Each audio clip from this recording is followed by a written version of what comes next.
Hello, Kenshi here. Today we will be watching the journey of Hammer, who is a soldier drone that was exiled from the hive after refusing to stay quiet about his hive leaving an injured hiver for dead, as they saw him useless now. He tried all he could to save the hiver, but it was too late. Hammer stormed out of what he has known as his home and purpose all his life, out into the world of Kenshi. Now free but alone, defenseless to countless outside dangers of this crazy world.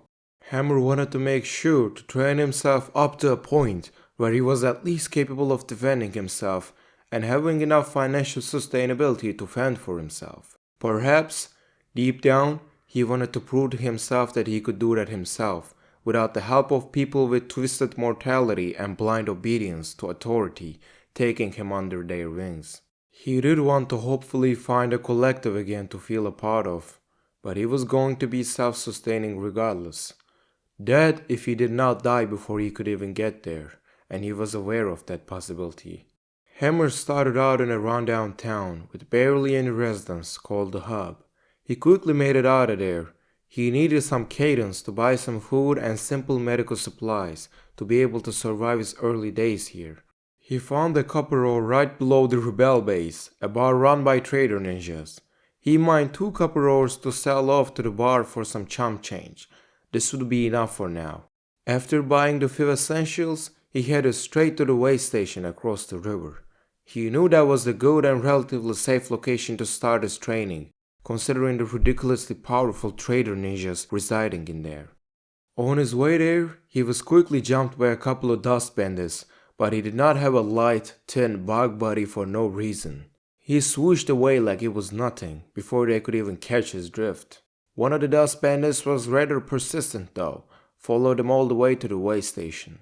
This, however, was more good news than it was bad. You'll see. The dumbass bandit got stuck before they could reach the way station, so Hammer had to aggro him and show him the path out of there. This is when a trader ninja walking by to the gate saw the bandit and did one hell of a save. After pushing the bandit's chest in, he grabbed him on the shoulder and stood there menacingly before throwing him down the hill. Cold. Now you see, a body on your shoulder increases your strength XP rate from 25% to 50%. Throw in some raw iron to your inventory and you got yourself enough encumbrance to train strength. Strength training is important because it helps you carry heavier loads without being over-encumbered and slowed down. And you know you're screwed if you are being chased in Kenshi and you're slower than the enemy. It also helps you deal stronger blows when punching, kicking or slashing with a sword, and it lets you use heavy class weapons with more ease. Before Hammer could even begin his strength training, he was checked by a couple of starving bandits. I know they don't look like much of a threat, but when Hammer was exiled, he was just about to begin his combat training, so he was weak enough to killed off by some deranged starving chums if he did not play his cards right. So he dropped down the dying dust bandit on his shoulder and began fighting. The goal here was to fight just long enough to get some stat increase, and leave quick enough to not take those stats to his early grave. The leader of the bandits was yapping something about giving some money or food or something so they don't have to hurt him for it. Not sure, I didn't listen. Hammer just stared deep into his eyes menacingly until he initiated his violent rusty pipe infused jump in.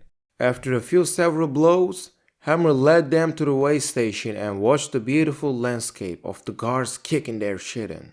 After that was a long, boring strength training session for him. I won't make you watch through all of that, I'm not a monster.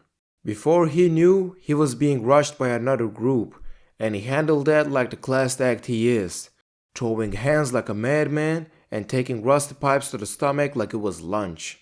After some rest in the bar bed for 100 cadence to heal up, it was back to the grind. Now, with 25 strength, our boy was relatively strong, so he could move into the next part of his mission, Capital. You see, skeleton doctors are not members of the factions they reside with, only allowed to set up shop there.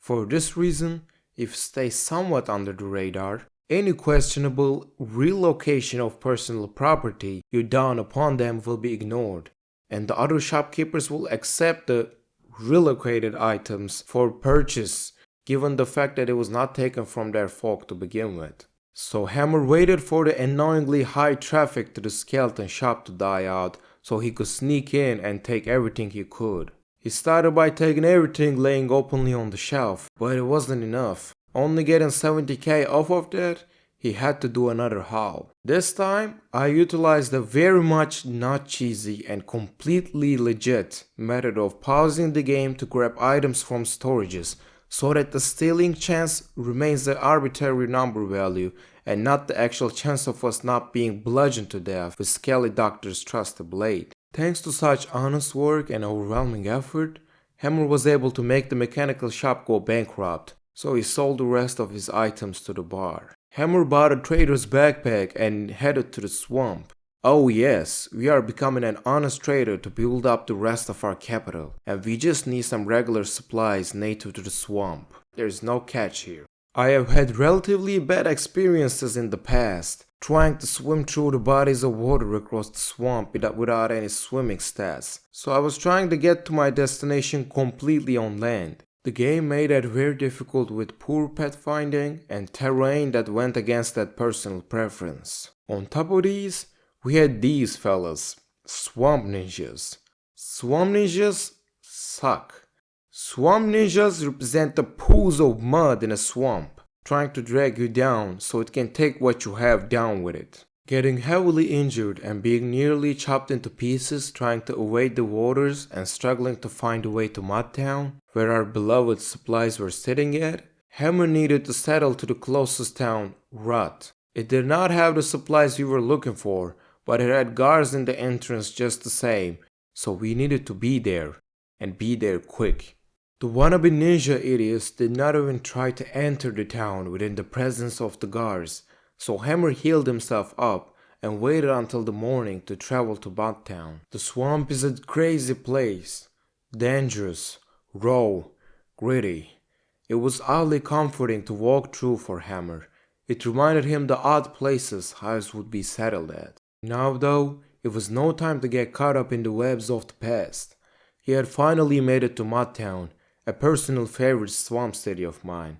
He bought kilos of completely legal and useful products, which were definitely not drugs, and hit the road. Where are we headed? The United States territory. Why? The substance filling up her crooked backpack to the brim, which is clearly not the potent green by the way, can be sold for a very high price markup in the underground trading circles there, even though it's not illegal. Here is another shot of swamp ninjas nearly killing our friend here for some chump change. Get way stationed, boy! We shall be surely back to our trade route once we are back to the full health and an intact body. Okay, off the hang we go, a city of trade, though half the capital city of United States would do just the same, only if I did not forget its location on the map every single time. The guards let him pass, so Hammer grabbed the backpack he has hidden and went through this cool, neat bridge to get to the Shinobi Tower. Here, we were accepted into this guild with the traditional initiation ceremony of paying the F up. You see, not only are the Shinobi Thieves good allies to have by your side at times of safety concerns and provide training equipment, they also are the only faction crazy enough to accept hot goods for purchase. After being racially profiled by the Shinobi trader and selling him hashish until he is penniless, Hammer looked around to find stuff to do to pass the time until the trader restocked on cadence. We were clearly going to be here a while, as about a quarter of our hash has costed him his entire pocket change. Nap time, sword fighting training on the dummy, power charging through lockpicking stats. Isn't it cozy just doing some productive training, recharging, and socializing while climbing up the tax bracket tree every time the restocks hit? Also, Hammer started smoking to ease the pain of deep isolation and lack of a clear purpose in this cruel world. Good stuff, really. Look at this huge spine running through the sand. Whoa! Lo-fi games really tease us with all this mysterious lore like these huge animal fossils, but we are yet to find out what the hell do these skeleton fossils belong to. Hopefully in Kenshi too. Hammer also bought ninja rags and drifter's leather pants, along with a thief's backpack, as I have fond memories of past playthroughs, where training combat without armor has turned out to be a not so tongue-in-cheek but fatal situation. I prefer light armor even though it's inferior to heavy armor in protection because it is drippy and full in line with the new ninja gig Hammer has found himself in. Oh, and the Thieves backpack is just the minus-free equipment, perfect for a ninja to smuggle or steal things without losing combat abilities during trips between destinations. Assassination training, so we can bonk people unconscious from the back and take whatever's theirs. Sheesh, my boy Cole with that drip. Once he was done selling off hash and reached a whopping 70k net worth, Hammer headed back to Skimmer's Room to do some combat training, properly this time. Newly acquired armor means we can go harder on the training and farm that good old toughness boost that comes with getting back up with enemies around. Desert Cloud Ninjas made sure that I did not feel alone in this trip, and we all got our piece of lung cancer ramming through the toxic clouds. I don't know why they even hang out here. Most of them are not hivers, so unlike Hammer, they are not acid resistant. They usually dissolve when they lose fights and go unconscious before they can get back up and heal themselves up. Masterful dodge there. Kenshi addiction pays off. Should have not messed with a fellow ninja. He will lure you into the lair of trader ninjas who will mess you up purely to protect their own bar and customers and not the ninja that lured you in. Regardless, you are bleeding out on the ground and he isn't. Several lootings of half-dead ninjas granted him some more cash and equipment upgrades. Hammer was now officially in the wealthy zone with 80 cash, according to an arbitrary threshold I have made up of 70k being decent and 80k being hella rich. Now we do some stealth training, walking behind 40 starving punks. I can't quite say it's hard. It took me about 5 minutes max to reach 93 stealth I think, which was 100 stealth with the equipment bonuses from ninja clothing. I also did some extra assassination training when I was done with the stealth work, which eventually resulted in starving bandits starting to question why several of their men keep passing up, catching up when they're awake, which has turned into combat training. I don't know about you, but I call that maximum efficiency. I left this fight with 27 toughness, which is amazing progress for the first 3 fights, or first 5 fights I guess. Or at least it was for me, with my last 550 hours of mostly failed attempts to get somewhere in this game. Rest up! Back to looking for more starving bandits. Hammer ran straight through a dust bandit camp. These guys have cheap sabers instead of rusty pipes, which deal more cut damage than blunt. That's more fatal and not good for us right now. Keep running. Hammer confused some Holy Nation outlaws for starving bandits and initiated a violent encounter. He got close so that the crossbow guy would have to resort to melee, but then dust bandits showed up and ruined everything. When Hammer finally got the privilege of being called up by a starving bandit to come make his donations, he interrupted his speech with a sword draw. To this day, his scared call for mercy echoes in his mind. You gotta be ruthless to make it out in this world. People will be the first to attack you, then cry wolf when they realize the risk they got themselves into. Luckily for the bandits, Hammer was in no shape to be the one coming out on top out of this fight. Heal up time. All this fighting and losing is hard on a bugman's self-esteem, but you gotta do what you gotta do. Moving on. Hammer once again confused some Holy Nation outlaws for starving bandits in favor of nearly identical attire. He tried to hold off their attacks with block on to train melee defense. 1 or 2 of them fell to the dirt due to accidental friendly fire. I guess you could really hurt people without hitting them. Another fight he made it out of alive, even if defeated. Nice. Look at that sneaky boy! He is just cruising through like it's nothing. Healy healy. And here is, in my opinion, coolest looking fighting scene of the entire video. I don't know if it was caused by the specific keys I spammed at the moment or what, but at one point, the very fabric of reality warped and Hammer teleported 10 to 15 meters away. He is becoming a true Jonin.